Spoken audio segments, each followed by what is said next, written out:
2014년 민간경력자 공채 언어논리 영역 1번 문제 풀겠습니다. 다음 글 내용과 부합하는 것을 고르라고 하고요. 내용일치 문제로 보이기 때문에 이 선지에서부터 찾아서 올라가도록 하겠습니다.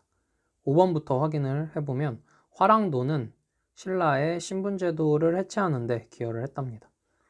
이 두 가지 중에 어떤 걸 찾을지 생각을 해보시면요. 여기 위에 있는 선지를 한번 보시면 전체 내용이 다 화랑에 관한 내용입니다. 그쵸? 따라서 이 화랑도란 단어를 찾아버리시면 1번에서 5번 중에 어떤 내용이든 걸릴 수가 있기 때문에 이것보다는 이 뒤에 신분제도를 해체하는 것이다 라는 이 내용을 찾으시는 게 딱 5번에 관련된 내용을 찾는 방법이 되겠습니다. 이 5번의 신분제도 해체 이 부분을 한번 찾아보겠습니다. 신분제도에 관련된 내용이 여기 마지막 문단에 있는데요. 신분제도가 확립되고 확산되어 가던 시기였습니다. 이때 화랑도가 있었고 화랑도는 이런 알력이나 갈등, 신분 간의 알력이나 갈등을 조정하는 데 기여를 했답니다. 신분제를 해체했다라는 그런 내용이 없기 때문에 5번은 틀린 내용이 되겠습니다. 4번 낭도는 화랑의 추천을 거쳐 화랑도에 가입하였다. 낭도라는 단어 한번 찾아보겠습니다. 1000명 가까운 낭도들로 이루어져 있고요. 낭도들은 자발적으로 화랑도에 가입했대요. 화랑의 추천을 거쳐 화랑도에 가입한 게 아닙니다. 따라서 4번도 틀린 말이 되겠습니다. 3번 미륵이라고 간주되는 화랑은 여러 명이 있었다. 미륵을 한번 찾아보겠습니다. 화랑도는 미륵신앙과 결부되어 있었답니다. 진골 출신만 될 수 있었던 화랑은 미륵으로 여겨졌고요. 그 뒤에 이런 내용이 있는데 화랑이 한 명이 아니고 여러 명이잖아요. 그리고 이 화랑이 미륵으로 여겨졌다고 했기 때문에 여러 명의 화랑이 이제 미륵으로 여겨졌다라고 판단을 하시면 되겠습니다. 조금 더 구체적인 근거를 찾자면 여기 위에 관련 내용이 있거든요. 여기 보시면 화랑도 내에는 여러 무리가 있었는데 각 무리는 화랑 한 명.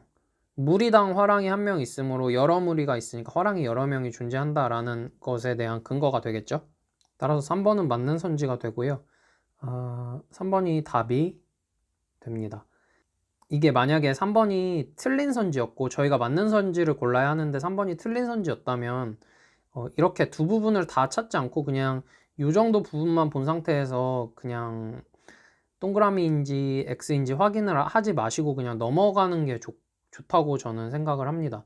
근데 이 3번 같은 경우는 지금 맞다고 판단이 되는 선지이기 때문에 꼼꼼하게 위에서부터 다시 내용을 파악하시면서 그 구체적인 근거를 찾아가시는 게 좋습니다. 여러분이 답이라고 선택을 하시는 선지에 한해서는 그 근거를 꼼꼼하게 딱 찾아내시는 게 좋거든요. 그래서 3번은 여기 요 윗부분이랑 중간에 있는 부분까지 다 확인을 하시는 게 좋겠습니다. 2번 화랑도의 본래 이름은 용화향도였다. 용화향도를 찾으시면 되겠습니다. 용화향도 화랑 김유신이 거느린 무리를 용화향도라고 했대요.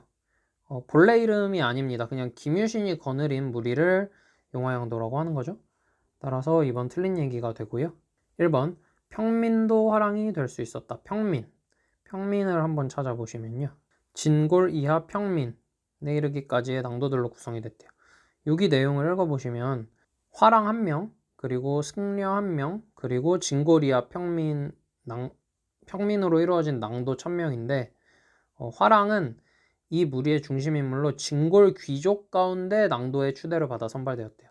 그러니까 평민은 안 되는 거죠. 진골 귀족만 이제 그 화랑이 될 수 있는 거죠. 따라서 이 1번도 틀린 얘기가 되겠습니다. 평민은 될 수가 없습니다. 그리고 1번의 정답은 3번이었습니다.